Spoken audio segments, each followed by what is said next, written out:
একবার ভাবুন, পুরো আফ্রিকা জুড়ে একটি ইলেকট্রিক ভেহিকেল হাইওয়ে তৈরি হচ্ছে, যেখানে লাখ লাখ মানুষ এই রাস্তার উপর নির্ভর করে যাতায়াত করবে। আর শুধু রাস্তায় নয়, এমন সব ইলেকট্রিক গাড়ি যেখানে নামানো হচ্ছে যা নিশ্চিত করবে যে একবার রাস্তায় উঠলে মাঝপথে চার্জ শেষ হওয়ার নিয়ে আপনাকে আর কোনো দুশ্চিন্তা করতে হবে না। বর্তমানে বিশ্বজুড়ে তেলের দাম যেভাবে বাড়ছে এবং আন্তর্জাতিক সংকটের কারণে যেভাবে জ্বালানি তেলের বাজার অস্থিতিশীল হয়ে উঠছে, ঠিক তখনই কেনিয়া বা পূর্ব আফ্রিকার সামনে একটি বড় প্রশ্ন দেখা দিয়েছে। আর কতদিন আফ্রিকা আমদানিকৃত জ্বালানি তেলের উপর নির্ভরশীল থাকবে? আজকে আমরা কোনো কথা বলবো না, কিভাবে দেখব কিভাবে রুয়ান্ডা এবং কেনিয়া মিলে নাইরোবি থেকে কিগালি পর্যন্ত একটি শান্ত কিন্তু শক্তিশালী ই-মোবিলিটি বিপ্লব ঘটিয়েছে।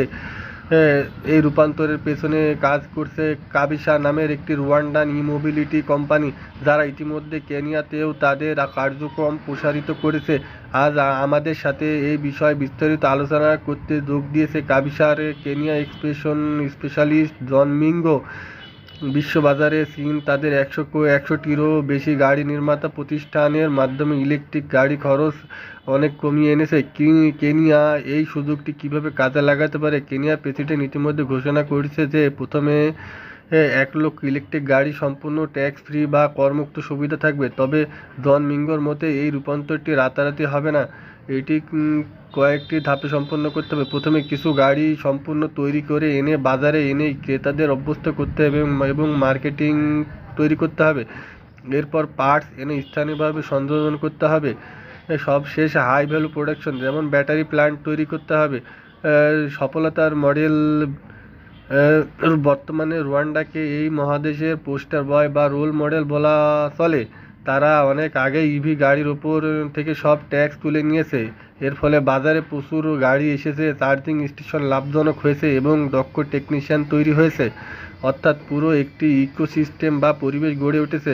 তবে মনে রাখতে হবে, কেবল চীন থেকে গাড়ি এনে বিক্রি করলেই হবে না, অরিজিনাল ম্যানুফ্যাকচারারদের সাথে সরাসরি যোগাযোগ থাকতে হবে, যাতে গাড়ির সফটওয়্যার আপডেট এবং স্পেয়ার পার্টস সহজে পাওয়া যায়। কেনিয়ার প্রায় 60% তরুণ কোনো স্থানীয় কর্মসংস্থানে যুক্ত নেই। লোকাল ইভি অ্যাসেম্বলি শুরু করলে এখানে বিপুল কর্মসংস্থানের তৈরি হতে পারে। উদাহরণস্বরূপ, জিম্বাবুয়ে এখন স্থানীয়ভাবে লিথিয়াম প্রসেসিং শুরু করেছে, যা ব্যাটারি তৈরির মূল উপাদান। পূর্ব আফ্রিকার দেশগুলো যেমন কেনিয়া, উগান্ডা, তানজানিয়া, রুয়ান্ডা যদি একসাথে কাজ করে, তবে পুরো অঞ্চলের অর্থনীতি বদলে যাবে। বর্তমানে লজিস্টিক্স বা পণ্য পরিবহনই যে কোনো অর্থনীতির মেরুদণ্ড। আলু, পেঁয়াজ বা কৃষি পণ্য পরিবহনের জন্য কেনিয়াকে প্রতি মাসে প্রায় 50 কোটি মার্কিন ডলার খরচ করতে হয় শুধু জ্বালানি তেল আমদানির জন্য। যদি এই